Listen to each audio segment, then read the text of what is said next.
Hello दोस्तों, आपका स्वागत है मेरे चैनल स्टडी टेक आईक्यू के ऊपर। और आज हम डिस्कस करेंगे about the regenerative cycle.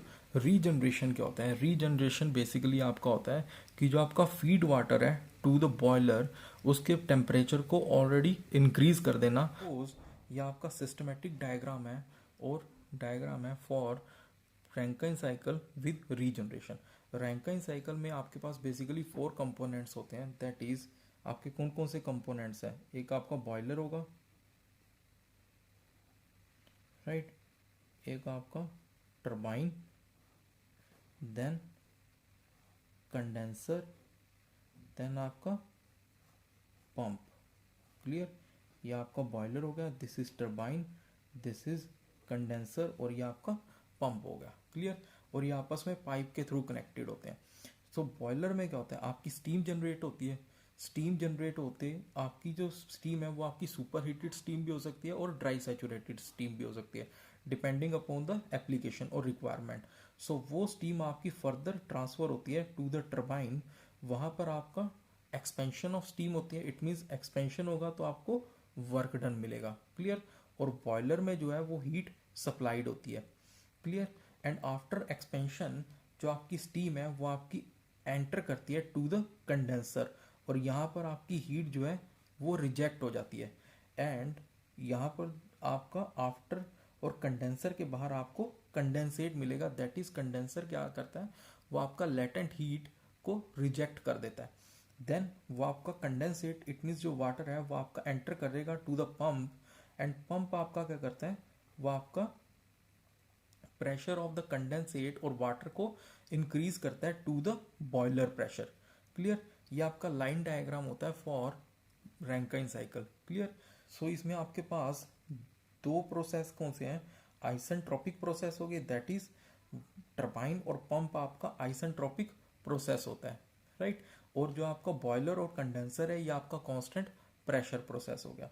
So feed और रीजनरेशन में क्या होता है? सपोज जो आपका एंटर कर रहा है वाटर, यहाँ पर क्या आपका वाटर जो आपका एंटर कर रहा है टू द बॉयलर। क्लियर? और इस वाटर का प्रेशर जो है वो इक्वल टू है बॉयलर प्रेशर। क्लियर? सो जो आपका वाटर एंटर कर रहा है टू द बॉयलर, उसके टेम्परेचर को इंक्रीज करना। सो आप वो कैसे इंक्रीज कर सकते हो? बाय इसको आप सर्कुलेट करो अबाउट और around the turbine casing, so that कि जो आपका वाटर है, जो आपका फीड वाटर है, जिसका प्रेशर ऑलरेडी इंक्रीज है और equal to the boiler pressure है, उसके टेम्परेचर को आप इंक्रीज कर सकते by exchanging the heat between feed water and the steam जो आपकी एक्सपेंड हो रही है inside the turbine casing, right. But ये आपका डिफिकल्ट होता है बिकॉज जो टरबाइन है वो आपका ऑलरेडी बहुत ज़्यादा कॉम्प्लिकेटेड होता है और कंजस्टेड होता है, बिकॉज वहाँ पर आपके नोजल होता है, ब्लेड्स होते हैं, ऑलरेडी ये सब कंपोनेंट्स हैं। सो ये जो वे है कि आपका फीड वाटर डायरेक्टली इस पॉइंट से इस पॉइंट पे एंटर करे और टरबाइन केसिंग के अंदर रिवॉल्व करके हीट एक्सचेंज हो जाए बिटवीन टरबाइन जो बिटवीन द स्टीम जो आपकी एक्सपेंड हो रही है in the turbine and the feed water, right. So ये आपका प्रैक्टिकली फिजिबल नहीं हो। अनदर वे क्या होता है? ये आपका एक्चुअल लाइन डायग्राम है for regenerative cycle. Suppose at point one, suppose ये आपका पॉइंट वन है। सो इस पॉइंट के ऊपर आपके पास 1 kg ऑफ स्टीम है और स्टीम आपकी कुछ भी हो सकती है। दैट इज वो आपका ड्राई सैचुरेटेड भी हो सकती है और सुपर हीटेड भी हो सकती है, डिपेंडिंग अपॉन द एप्लीकेशन। सो ये जो स्टीम है जो आपकी बॉयलर से आई है ये आपकी एंटर करती है inside the turbine. Clear? So turbine में क्या होगा? आपकी जो स्टीम है वो आपकी एक्सपेंड होगी, right. So after the expansion, suppose आपने क्या किया कि जब आपकी स्टीम एक्सपेंड होती है तो आफ्टर द एक्सपेंशन आपने m kg ऑफ स्टीम को एक्सट्रैक्ट कर लिया और ब्लीड कर लिया from the turbine. Clear? So आपकी रिमेनिंग स्टीम क्या रहेगी? That is 1 - m kg of steam रह जाएगी टरबाइन में। क्लियर? सो फर्दर जो है वो आपकी 1 - m kg ऑफ स्टीम ही एक्सपेंड हो जाएगी inside the turbine isentropically. So आपको वर्क डन मिलेगा after the expansion of that much amount of steam. So after the expansion जो आपकी स्टीम है, सपोज आपने जो m kg ऑफ स्टीम को एक्सट्रैक्ट किया था at point two, so after the expansion at point three आपके पास 1 - m kg ऑफ स्टीम ही होगा, राइट।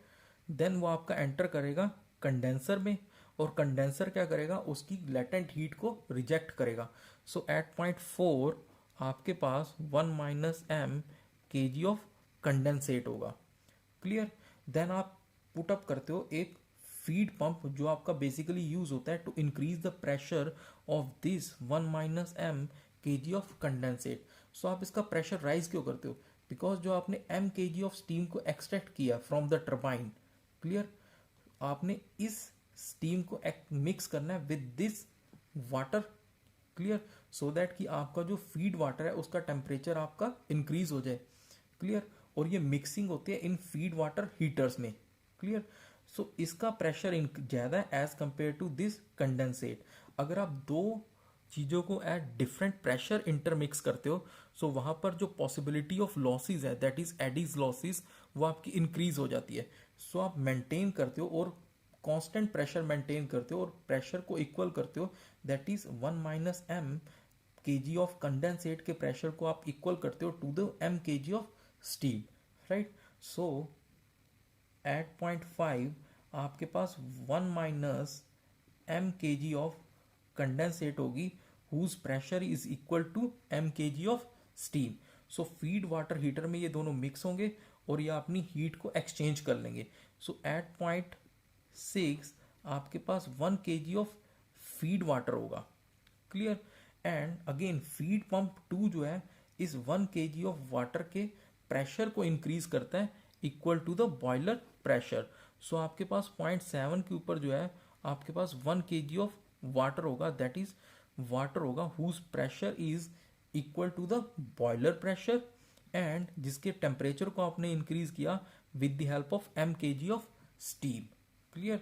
देन आपका जो फीड वाटर है वो एंटर करेगा टू द बॉयलर और आपका हीट एडिशन होगा at constant pressure inside the boiler, और आपकी जो साइकिल है वो कंटिन्यूस चलती रहेगी. क्लियर. सो सपोज हम अब इसका टीएस डायग्राम ड्रॉ करते हैं. टीएस डायग्राम क्या होता है, this is the TS diagram. This is vapour dome, ये आपका हो गया. सपोज जो आपकी स्टीम है वो आपकी सुपर हीटेड स्टीम है. क्लियर. सो ये आपका हो गया 0.1. Clear. 0.1. So after the expansion in the turbine, suppose at 0.2 आपने mkg ऑफ स्टीम को एक्सट्रैक्ट कर लिया फ्रॉम द टर्बाइन. सो आपने mkg ऑफ स्टीम को एक्सट्रैक्ट किया from the turbine, and remaining जो एक्सपेंशन हुआ स्टीम का वो कितनी स्टीम थी, that is 1 - mkg. Clear.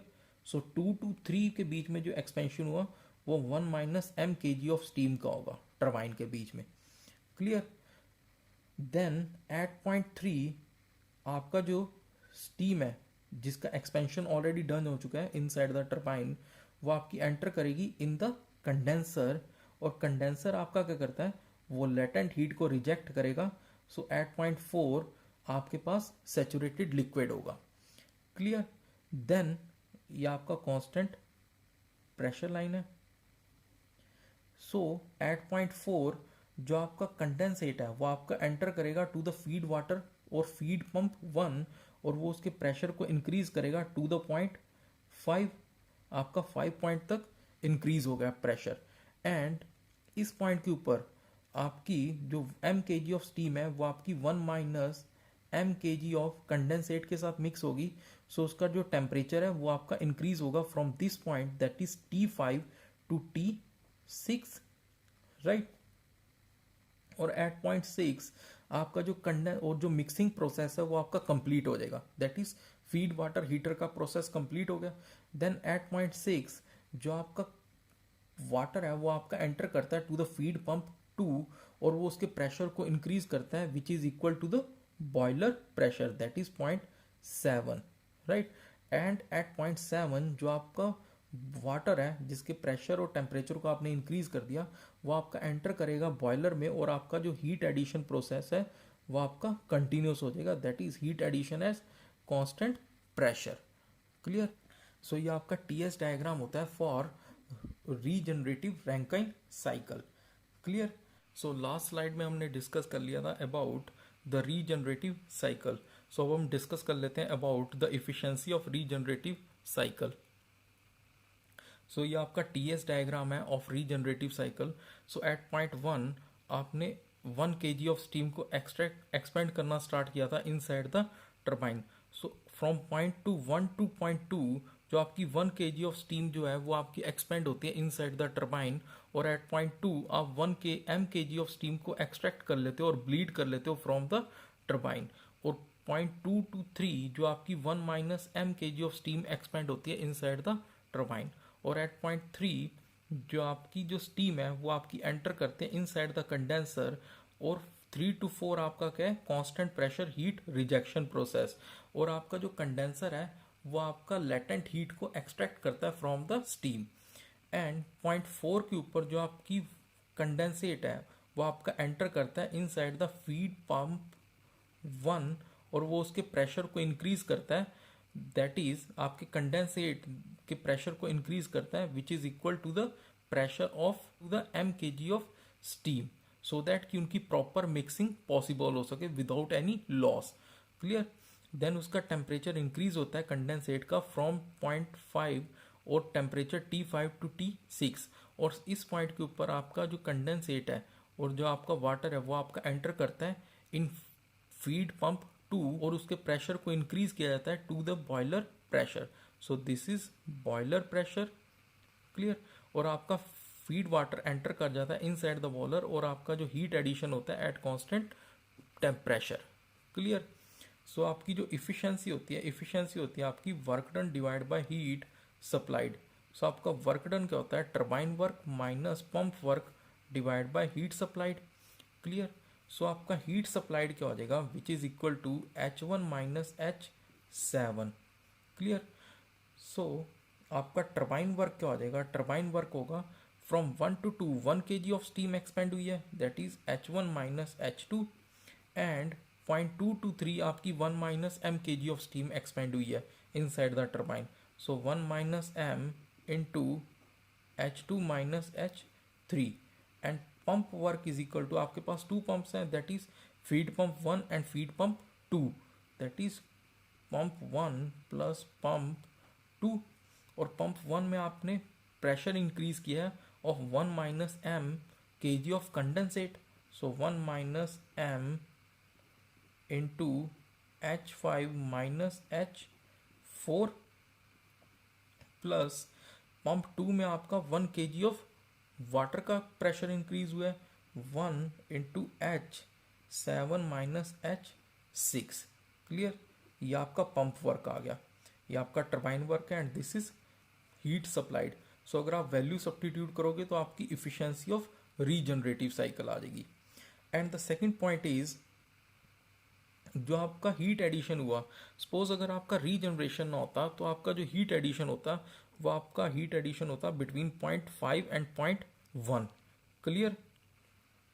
And due to regeneration अब आपका जो हीट एडिशन हो रहा है वो आपको 0.7 और 0.1 के बीच में हो रहा है.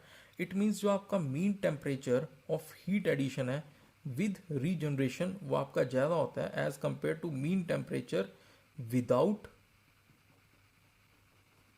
Regeneration. Clear. So it means जो मीन टेम्परेचर है वो भी आपका इंक्रीज होता था विद रीजनरेशन. अगर mean temperature of heat addition increase होता है तो आपकी इफिशिएंसी क्या होती है, which is equal to this one. It means जो इफिशिएंसी है वो आपकी फंक्शन होती है mean temperature of heat addition का. सो आपकी इफिशिएंसी भी इंक्रीज हो जाएगी. क्लियर. देन नेक्स्ट है आपका एनर्जी बैलेंस. एनर्जी बैलेंस क्या होता है बेसिकली आपका, सपोज ये आपका फीड वाटर था, ये आपका फीड वाटर हीटर है, दिस इज 0.5, ये आपका 0.2 था, ये आपका 0.6 था. क्लियर. सो यहाँ पर आपकी 1 -m kg ऑफ कंडेंसेट था, यहाँ पर आपका m kg ऑफ स्टीम था, यहाँ पर 1 kg ऑफ वाटर था. सो अगर हम मैं एनर्जी बैलेंस करूँ तो आपका क्या हो जाएगा, m5 into H5 plus m2 into H2 which is equal to H6 into m6. Clear. So आपके पास m5 क्या है, that is 1 -m into H5 plus m2 क्या आपका m, that is m into H2 is equal to H6 into 1.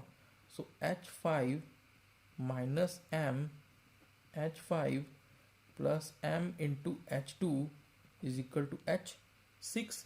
सो अगर आप इसे solve करोगे तो आपका आ जाएगा H6 minus H5 is equal to M, H2 minus H5. So आपका M कितना आ जाएगा, which is equal to H6 minus H5 divide by H2 minus H5.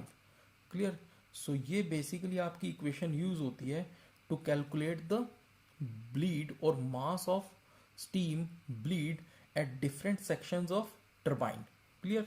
So आपका लास्ट है आपका एडवांटेजेस. एडवांटेजेस, फर्स्ट आपका एडवांटेजेस क्या है कि जो आपकी हीट सप्लाइड है वो आपकी डिक्रीज हो जाती है, बिकॉज आप ऑलरेडी फीड वाटर, जो आपका फीड वाटर है जो आपका बॉयलर में जा रहा है उसके टेम्परेचर को आप राइज कर देते हो by the mixing of 1 minus m kg of condensate with the m kg of steam. Clear. So आपकी हीट सप्लाई डिक्रीज हो जाती है.